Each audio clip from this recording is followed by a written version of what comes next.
This week on Conservative Crossroads, are President Trump's proposed H-1b visa reforms a good idea? Mark Krikorian says yes. Neil Bradley says no. H-1b visa reform coming up on Conservative Crossroads now. Welcome back to Conservative Crossroads, the program where conservatives talk about their differences rather than deny them. I'm Henry Olson, Senior Fellow at the Ethics of Public Policy Center, and your host for this program. The topic this week is policy towards the H-1b immigration visa program. My guests this week are Neil Bradley, Executive Vice President and Chief Policy Officer of the U.S. Chamber of Commerce, and Mark Krikorian, Executive Director of the Center for Immigration Studies. Mark will start with 5 minutes on his views about what the program's goals ought to be and what President Trump's reforms are or should be, followed by Neil stating his views on those topics for 5 minutes. We'll then move to mutual questions and answer. Mark, you're up. Thank you, Henry. I appreciate this. And the H-1b issue is a really important part of the immigration issue to talk about, because even though it's one piece of a much broader thing, it's nonetheless politically very important and economically consequential.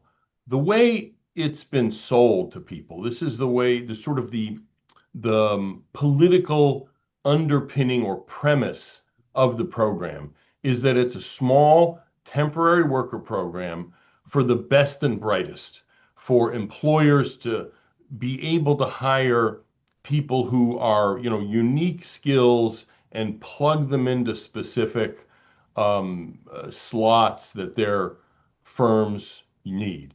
The thing is, all of that is false. Just to start on the size, it's actually a huge program.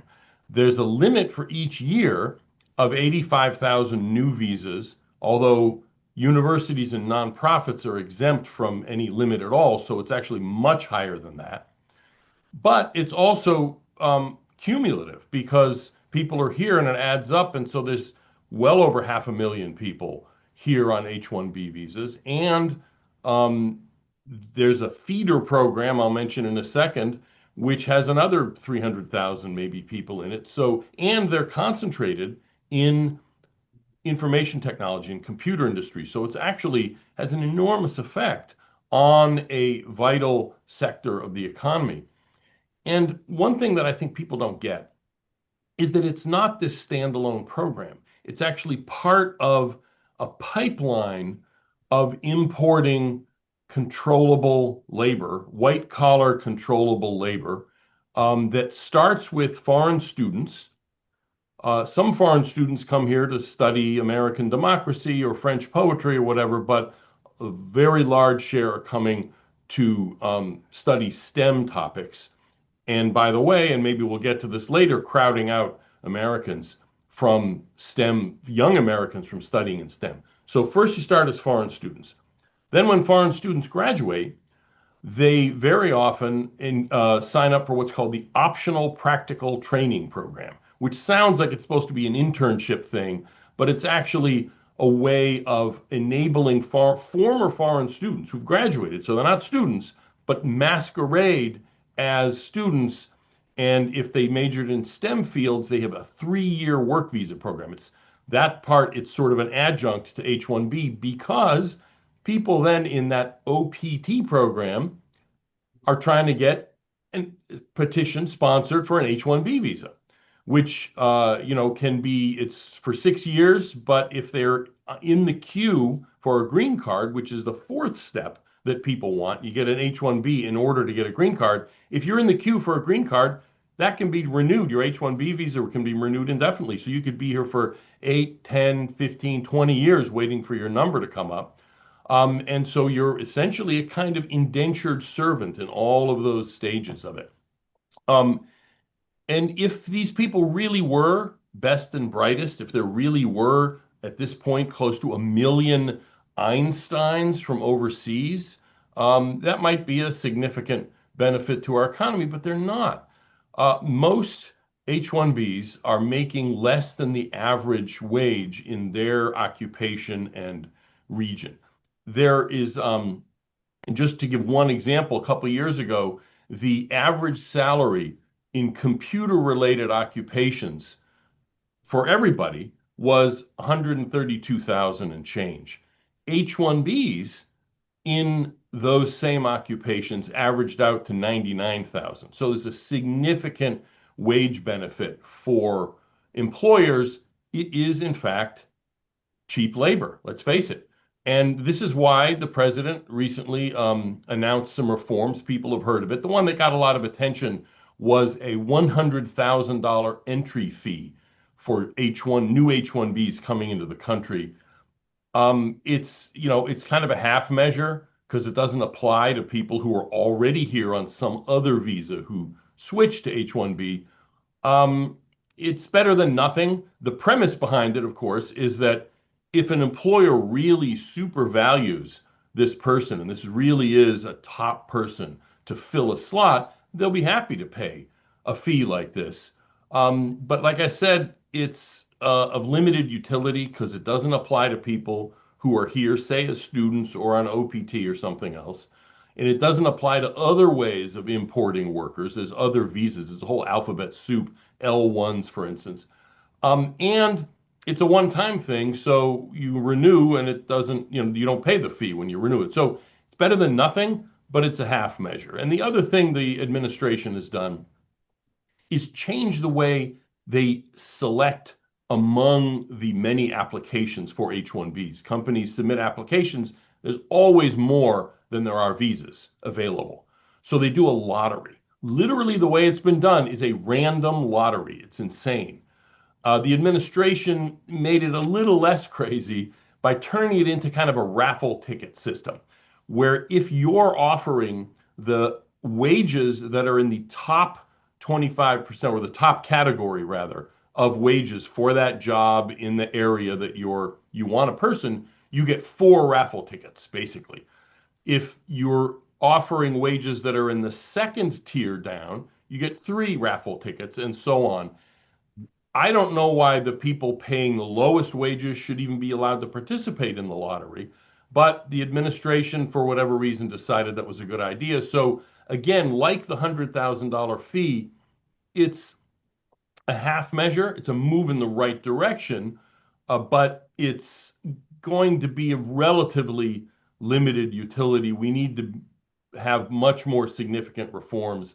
There are other areas, for instance, in how they calculate what is called the prevailing wage. I don't want to get into too much minutia. That would also help ultimately. And this is just, I'll finish on this because this is what what should we really be doing is we shouldn't have this program at all. It's a scam. I mean, let's face it. There are plenty of Americans, young people especially, who have the skills to do these kind of jobs. Most of them are not super high level PhD kinds of jobs. They're entry level people, jobs taken by people who are, of kind of average skill and ability. They're not special. And this program basically just shouldn't exist. Neil, your turn. Well, thank you, Henry. There was an area of agreement between Mark and I. He kicked off by saying it's important to talk about this program because it's economically significant. And we agree on that, although I think we disagree on the direction of that economic significance. I think to understand the point of view that I and the U.S. Chamber bring to this and why we do have a difference, I think it's important to step back for a moment. And one of the ways that I tend to look at a program like H-1B or other immigration programs is what is our kind of fundamental view of the United States? And I think one of the many great things about the United States, one of them is that we've never bought into this idea of a fixed pie. We've never looked at the United States and said, it's only ever going to be so big economically, population-wise, even in land mass, for goodness sakes, and said, well, now we just have to argue about how we divvy up that pie. We have this notion, going back more than 250 years, that the opportunity for growth is limitless. And that's taken on lots of iterations over our history. It, fueled the westward expansion in the early part of our existence. It's meant that from an economic standpoint, we've never really bought into ideas like wealth taxes. Now, we have a few on the far left who are trying to change that, but historically, they've been an anathema to Americans because we don't buy into the prospect that for some people to get ahead, I need to take something from someone else. It's also meant that we confront challenges with optimism. In the 1970s, if you picked up Time magazine, the front cover was the population bomb, and we're all going to die of mass starvation because we can't feed ourselves or the world. Americans looked at that and said, hogwash. We can become more efficient in agricultural productions and have a growing society. It wasn't that long ago in the early aughts that it was all about peak oil, that we were going to run out of oil and we weren't going to be able to power our society. And then some guys figured out fracking, and the next thing we know, we've become the world's largest oil and producer. I think another thing that approach, the idea that the pie can continue to grow, has meant is that we've been welcoming to immigrants, and we've been welcoming to all kinds of immigrants in our history. People who are fleeing religious prosecution, we've welcomed them. We've welcomed individuals who want to bring wealth into our country and build things here. We've welcomed people who bring no wealth, but have a willingness to work hard to build a better life for them and their families, and recognize that that too can help our pie grow. And we've welcomed people with special skills that can help our economy grow, and that includes through the H-1b program. Now let's understand what this program is about. It's about specialty occupations. Some people, Mark invoked the best and the brightest. That's actually not what the statute says. What it says is people in kind of specialty occupations who bring skills. That's been defined generally as a bachelor degree or higher.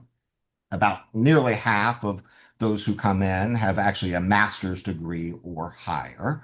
They're meant to help where we have labor shortages and conditions, and we need kind of folks. So there's a labor condition application process and a requirement to pay prevailing wages. But these people, and the 85,000, we agree on that, plus the folks who come in uncapped for up to 6 years, what they do is they help us grow our economic pie. They keep work here. So rather than outsourcing work and sending it overseas, we get to bring in specialty talent who helps us keep work and employ other Americans. We keep hospitals open in rural areas who are facing severe staffing shortages because they can meet their staffing needs through this program. And we help build and expand American businesses. All of those things benefit Americans because they help us build this pie bigger. The problem is that this program hasn't kept pace with the evolution of the last 25 years. So the last time we set the cap at $85,000, we have a much bigger workforce than we then did. About 27 million more people in the workforce.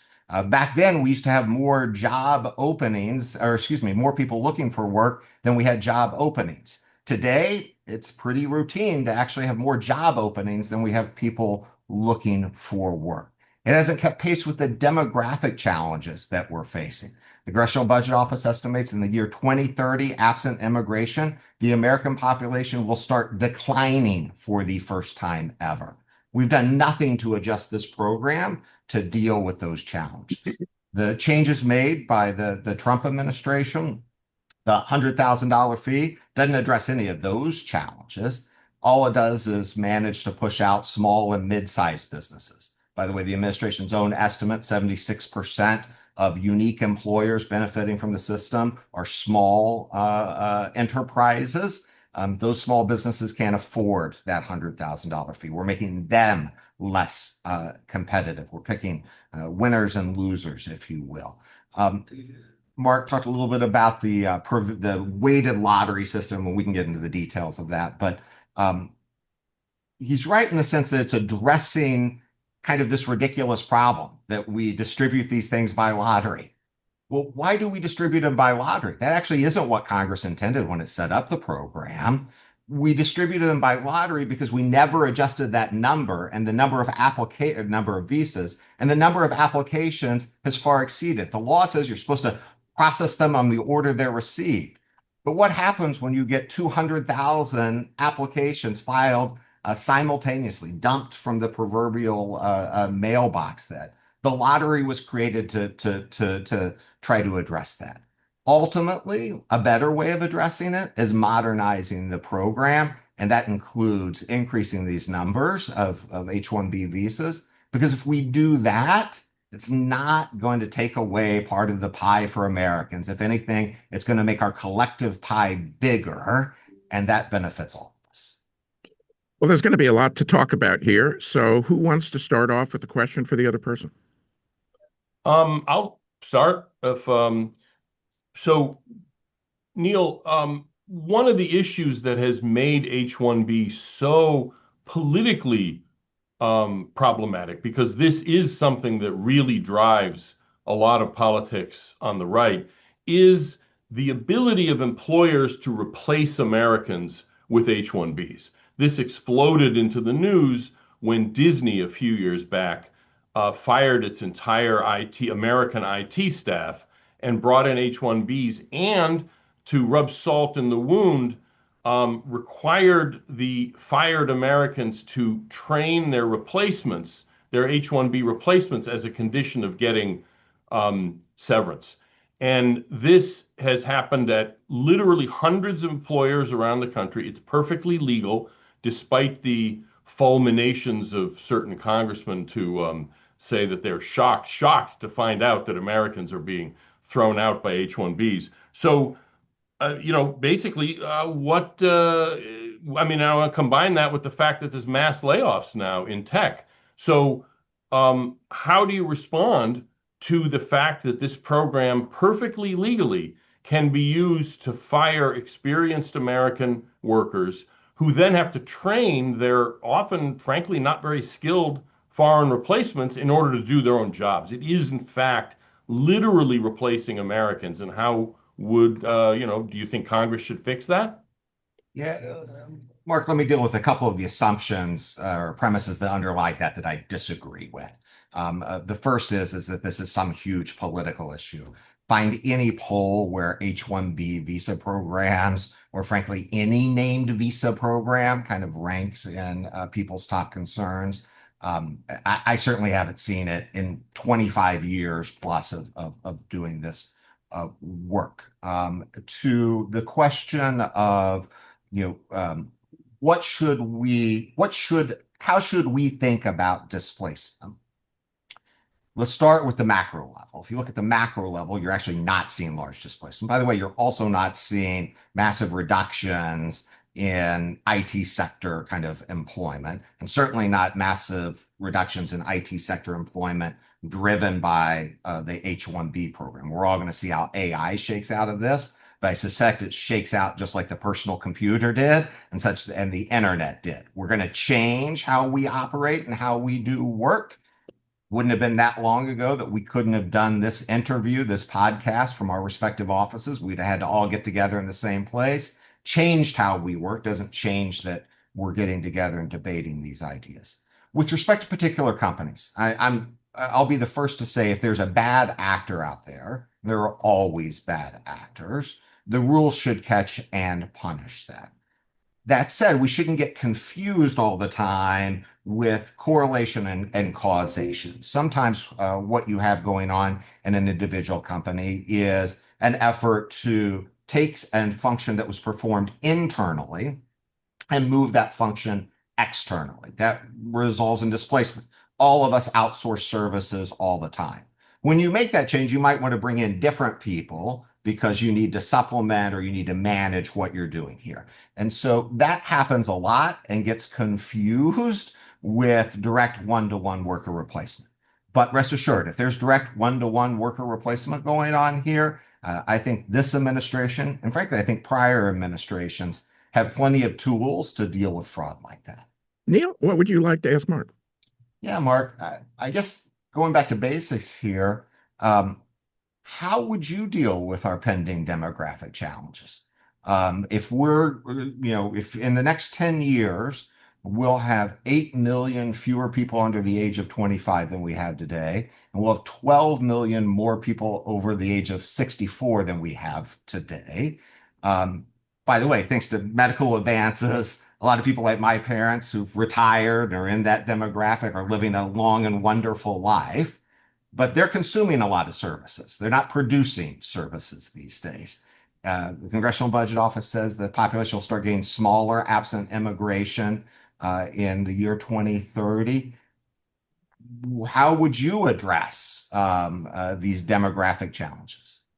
I think it's a good question. It's not specifically an H-1b question, but I'm happy to talk about it. Well, let me put it in the context of H-1b. H-1Bs is helping us fill vacant workers. What we're talking about is demographic challenges that create vacancies in the workforce. Do you not think that there are vacancies in the workforce that should be addressed? There's a couple of things here. First of all, the premise of this view of immigration, and this is a widespread thing, you hear it here and elsewhere, is that having babies is a job Americans won't do. And as to borrow from Margaret Thatcher, the problem with immigration is that eventually you run out of other people's people. This is a broad phenomenon of falling birth rates. I fully encourage people to have babies. I had 3 of my own and no grandchildren yet, but fingers crossed. But this is a problem that can't be solved by immigration. It's a sort of more fundamental social problem. And we're never talking about zero immigration. Our population is not going to be start declining in 2030, because we're always going to have some significant level of immigration. But if we're going to address the issue, you address it at its root rather than using a band-aid of immigration, because ultimately a phenomenon or a condition of low fertility and high immigration results in an entirely different population in a relatively short period of time. And I'm not one of these people who thinks George Soros cooked up this replacement theory or whatever, but it's not a theory, it's simply mathematics. Low fertility combined with high immigration results in a different population. The beginning of the Constitution says, for ourselves and our posterity. Immigration is a supplement when you have a healthy birth rate. It is a vehicle for replacement when you have a low birth rate. So the question is, why are people not having enough kids? I don't have the answer. If I did, I'd go into business and make $1 billion. But people have come up with all kinds of different approaches to it. Subsidies for buying a house, all kinds of things like that. And quite frankly, the evidence does suggest that immigration actually has some role in suppressing fertility by raising housing costs and in other ways. So, no, using immigration to address the issue of an aging society and slower population growth is a cop-out. It's a band-aid that doesn't solve anything, just kicks the can down the road and actually queues up more social and political problems in the future. Just as one last point on that point is that if we're talking about importing people to support your parents and my mom, who's still around at 97, what incentive would these new people have to support, strangers? The whole point to a national community is that even though we don't know each other, I've actually still never met you in person, but now we've met, is that we're all members of the same national community. And so we sacrifice for each other, even though we don't know each other. You're bringing in people who don't have that same connection. At some point, in low numbers, you can develop that sense of social commitment and mutual responsibility. High numbers make that extraordinarily difficult to do, especially in an environment where our schools basically teach kids to hate their own country and not cultivate a broader, overarching sense of common identity. Neil, do you have a response to what Mark just said? Well, I guess it makes me wonder the question if, as Mark says, we're always going to have some type of immigration, and I believe he's right about that. I don't think there's the political will to end legal immigration. It occurs to me, why wouldn't we start with a program like H-1b? We're talking about people who are coming in with bachelor degrees or higher, who are being recruited by an employer, who are coming in to work. Mark mentioned the kind of connection. One of the ways that we do form connections with people is through our workplace and through our colleagues. And you're talking about a program that for every person that is coming in under the H-1b program, they are directly connected to an employer who is integrating them into a workforce, into a community. And so even as we disagree on overall levels of immigration, which we certainly do, it would seem to be me that amongst all the types of immigration that you could have, if you have the concerns that Mark articulated, the one that you would want to have at the top of your list is a program like the H-1b. That means that you are bringing in people of higher skills, that you are introducing them through the employer sponsorship into a community, which makes it curious to me why we would want to get rid of it. Well, I mean, we're getting down to sort of the the foundation of what we're talking about here, and where we differ, I think, is that um, a nation, a continental nation of a third of a billion people that invented modernity doesn't need any immigration at all. So, but that's not zero immigration. That's zero-based budgeting in immigration. We start at zero, and then who do we want to let in? That's kind of the question you were saying. Who is it? What categories of people do we want to let in? For me, first category, husbands, wives, and little kids of American citizens. That's not even really disputable, really. But that's 300,000, sometimes 400,000 people a year. It's a lot of people right there. That's a significant share of the annual immigration flow. But the skilled part is the question there is kind of where do you set the bar? How skilled? I'm okay, and I think the public would broadly support Einstein immigration.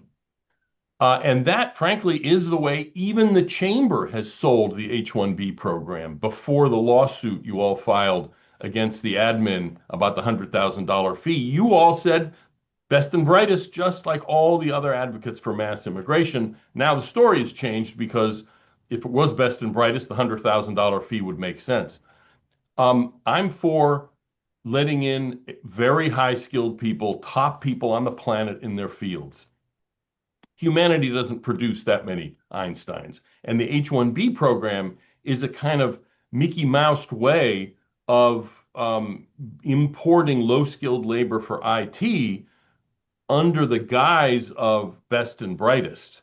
The fact is, there's no such thing really as a labor shortage in a functioning market economy, especially one as large as ours. If you're Fiji, you're a couple of little islands, you don't have any people, and so you need somebody to do some function. Okay, that would be a real labor shortage. In a country with a third of a billion people, there's no such thing as a labor shortage. What there is, it's a market signal that tells young people, that tells training institutions, that tells firms on how to respond to that market signal. We, a number of years ago, looked at wage growth in a whole variety of occupations, and IT did not experience significant wage growth above the rest of the economy. Only one, this was a number of years ago, only one occupation had notable, sustained, significant wage growth, and that was petroleum engineers. This is when the whole fracking thing was really getting started. That is a signal of a genuine shortage. And of course, it was responded by universities. Young people went into petroleum engineering because the money was good, that sort of thing. There's no such thing in IT. And I'm just not interested in, essentially becoming a labor procurer for especially these small firms that you referred to, which are rent-a-programmer companies, staffing companies that are renting out these indentured servants they've brought in, mainly from South India. That's not Einstein immigration. It just isn't. And, we can talk about how we decide who's an Einstein.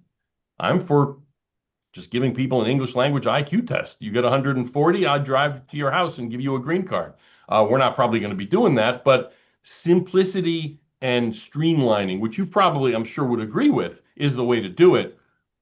The reason we have this whole Mickey Mouse system is that you guys can't get these workers without all of this labor condition application stuff. And as flawed as it is, it's the only way that the people supporting limits can actually keep a lid on this. So I think I ended up throwing out several different things, but go ahead. Oh, with several different things. Neil's got a lot to respond to. Yeah. Well, I think we need to level set a little bit on the program since we're talking about H-1b. Yeah. Yes, there are a lot of IT workers who come in. 30% of the occupations are non-IT occupations. So we do bring in petroleum engineers. We actually bring in nuclear engineers. We bring in medical professionals. And elementary school teachers. And we do bring in teachers in certain places. This concept of not being concerned with these smaller employers, smaller, and by the way, I would add to that rural employers, as a conservative, really it kind of stuns me a little bit. If you, and I'm sure Mark did, if you read our complaint against the $100,000 fee, one of our affidavits is from a woman in Montana who runs a staffing firm to help staff rural hospitals in Montana. Anyone who is from rural America, I grew up in Oklahoma, understands the challenges that we face in healthcare today in vast amounts of the rural parts of this nation. We're not going to force people, by the way, to tell them that you were born in Oklahoma, you got to study in Oklahoma and never leave Oklahoma. That's not America. We believe in freedom, right? But the truth is that people do leave where they are from and they choose to go to other places. And we need hospitals in those places where Americans have also chosen to live, like rural Montana. And this is a program that allows staffing to keep those hospitals and those healthcare providers open. So I appreciate that, and I expect the argument is well, those rural healthcare providers should just be paying a lot more and convincing some young medical professional to abandon whatever city that they're leaving in and move there. Okay, how much are we willing to pay for healthcare in that rural community? How much are we willing to pay for these services to create kind of this market in air quote system that Mark is talking about here? Because the truth is that while we might not be an island in the Pacific, we are a big country, we still have labor challenges. We still have demographic challenges, which means that if you talk to virtually any employer in America, one of the biggest challenges is filling the open jobs that they have before them. We're talking about a program of 85,000 people a year to help meet that need. By the way, a number that hasn't changed in 25 years. And I would be really concerned whether I'm talking about a tech firm or that rural hospital in Montana, as simply throwing it out under the argument that, well, it turns out your anesthesiologist or your radiologist or your physician wasn't Einstein, so we decided not to let them in. So the choice is I can either have Einstein as a doctor or no doctor at all. That doesn't seem like a choice that I think many Americans would want to make. You see, the thing is that's a false choice because there obviously are staffing challenges anywhere. I mean, look, I come from a whole multiple generations of small businessmen, and good help is hard to find. I mean, that's should be the motto, frankly, of small business. Obviously, I run a small business, but what bringing people from outside, especially in this kind of controlled, kind of managed labor, I would even say, I think it's honest to say, indentured labor program, is that it short circuits the natural market functions, even the political response to something like a hospital in rural Montana not being able to find enough doctors. Number one, obviously, um, offering more money, or in some other, way of compensating people more than they are now would be part of that. But that's not the only solution. We have the federal government has programs to pay for people's medical school, and then you work it off by working, for instance, at an Indian reservation. It's a kind of it's sort of like, the military academy. You get free education and then you work off a certain amount of time. Merchant Marine Academy, likewise. My mother, these decades ago, was had an offer to go and get trained as an actuary, and then she would work a certain number of years for the company that paid for the training. That's, again, I'm not telling people what to do, but that's a perfectly plausible response, a political response to your hospital in Montana not being able to find enough medical help. Bringing in people from abroad eliminates the incentives to make those kind of adjustments and changes. And my point about our not being a little speck in the Pacific is that we have the human capital capacity that would respond to these kind of changes, and these kind of changed incentives. And what we're doing by bringing in people from outside is short circuiting the economic and political responses that would follow from the kind of real challenges that do exist. I guess, Mark, a couple of times has referred to people who come in as H-1Bs as essentially being indentured servants to the companies. But I couldn't help but notice he just described a solution for the rural healthcare providers, or in his own mother's example of becoming an actuary, of someone agreeing to have their education paid for and agreed for a term of service, maybe not even in a place that they want to go to, which is actually indentured servitude. So the solution that Mark has offered us here is, well, indentured servitude for some Americans, as long as we just don't have anyone coming over via a visa for his version of indentured servitude. The reality is, and by the way, I would give more H-1B workers freedom to move once they got into the United States to help fill open jobs. Because the reality is that we have a lot more open jobs than we are going to be able to fill in an economy that we want to grow. There is an alternative here, and the alternative looks a lot like the slow growth of Europe and Japan in particular, which has adopted these kind of restrictionist kind of immigration policies. We don't want people kind of coming in, and as a result, they, suffered a lost decade of economic kind of growth and prosperity. They're suffering under massive kind of demographic challenges because they couldn't come to grips politically with having a reasonable, responsible immigration policy. So it's interesting that now that they're feeling the effects of that, Japan is actually beginning to look at increasing levels of immigrations and programs like our own H-1B program. I just hope we don't have to have a lost decade before we realize and have stagnant economy and declining the demographic challenges that Japan have, before we realize that the answer is strengthening programs like H-1B, not attempting to get rid of them. The fact is, people always point to Japan as sort of the alternative to our current immigration policy.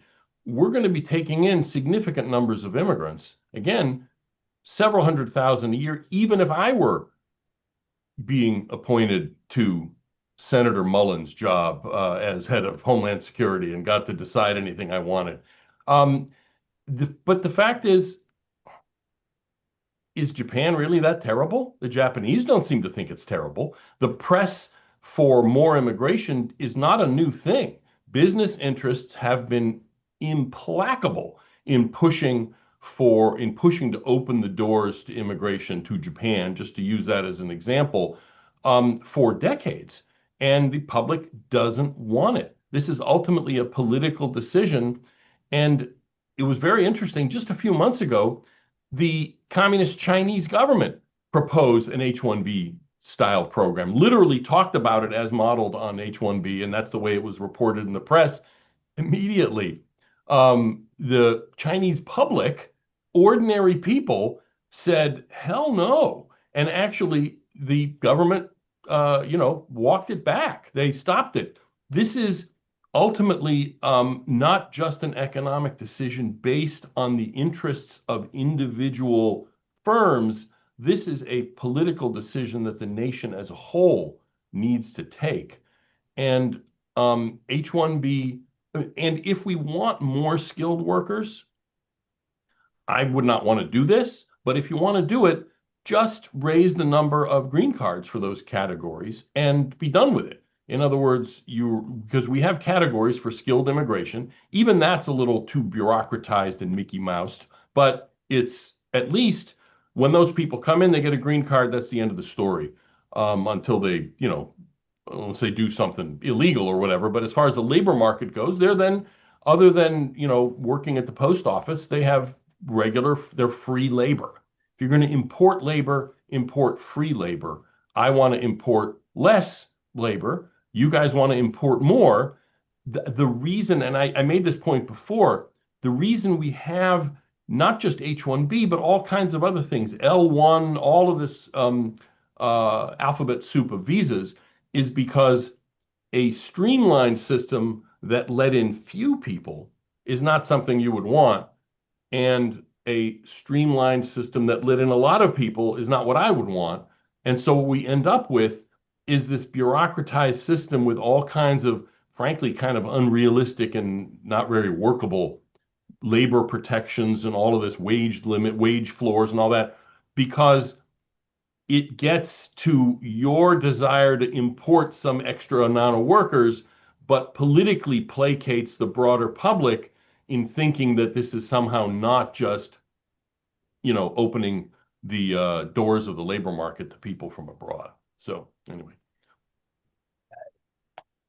I know we're finding areas of confronting our disagreements, but I do think an area of agreement, even though we would have different policy outcomes, is this is a challenge for Congress. And if we want to have a sensible system, it's time for Congress to modernize and update these things. And that's actually where, in our system of government, the people get to express their view through their elected representatives, which is much better than these executive orders or a regulation that will get changed in the next administration.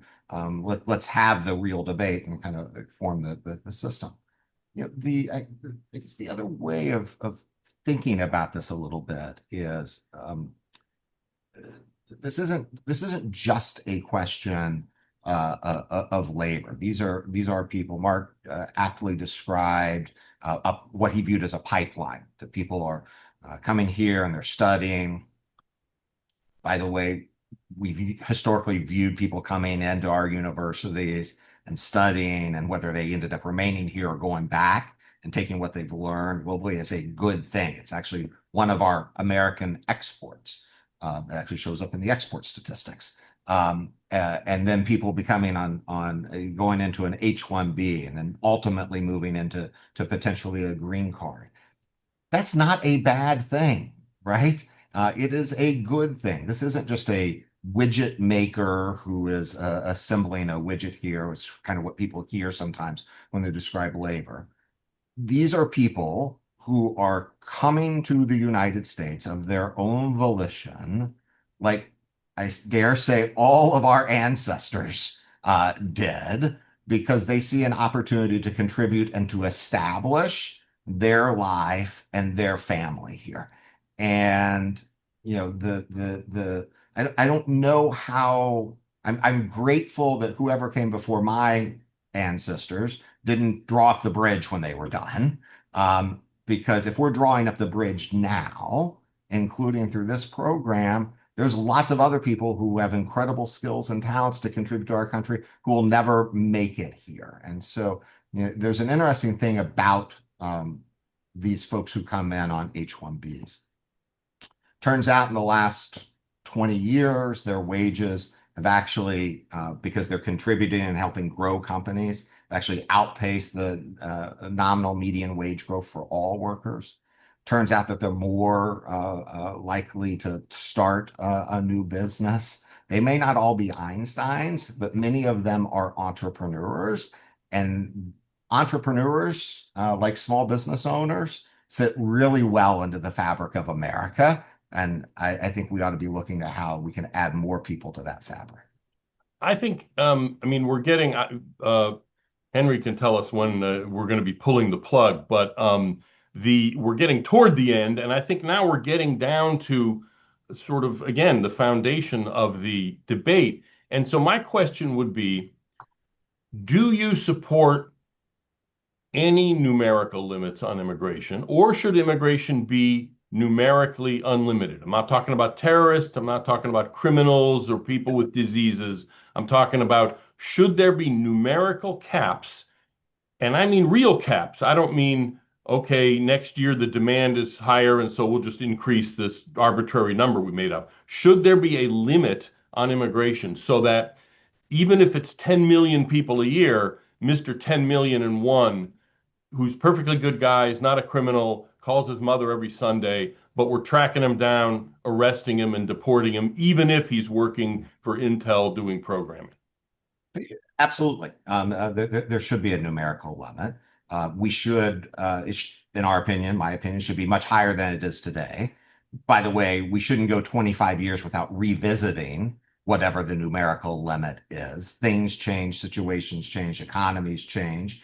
And if we're going to have sublimits underneath that, by the way, the things that we apply those sublimits to also change. And it's common sense that you don't stick to a program that you wrote 25 or 50 years ago, just because that's what you wrote 25 or 50 years ago. I guess my question would be, if we agreed upon a numerical limit, Mark, would you have any place for people who aren't spouses or dependent children? Would there ever be an opportunity for someone who doesn't have an existing blood relative in the United States to immigrate to the United States and to contribute to a business, a community, and our country? No, other than, again, a handful of Einsteins and a handful of emergency humanitarian cases, which there really aren't that many of in the world. The UN keeps a list of emergency refugee resettlement numbers. So the answer is no, because what you're talking about is immigration for the sake of immigration. And, I'm happy to revisit this at some point in the future, because we have always had waves of immigration. We had high levels, given our size, before the French and Indian War. From the French and Indian War until the Irish potato famine, there was very little immigration. Alexis Tocqueville, who wrote the book, he came French nobleman who spent time visiting the United States and kind of wrote a book to explain America to Europeans. And it explained America to us. Never once in that book, written in the 1820s and 30s, did he ever even mention immigrants or immigration, because it was not a significant phenomenon for that lifetimes of years that he was here. Then from the Irish potato famine until 1924, we had high immigration.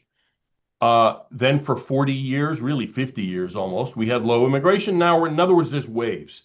We are at the top of a wave.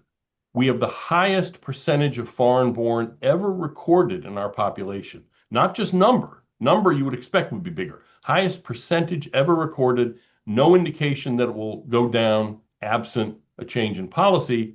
And what we need now is a breather. And part of that is either ending or significantly restricting H-1b, but obviously there's a whole broad immigration system out there that also needs to be, we need to tap the brakes on it, and we need a breather. And, 20, 30 years from now, 40 years from now, my grandchildren can revisit whether we want to change this or not. Now we need a breather. I do need to jump in. We have run out of time for the mutual questions and answers. So, as I'd stated at the beginning of the broadcast, each person will have 2 minutes or so to sum up, and we're going to go in reverse order. So we start with Neil, your concluding remarks. Well, thanks, Henry. And Mark, thank you for the discussion.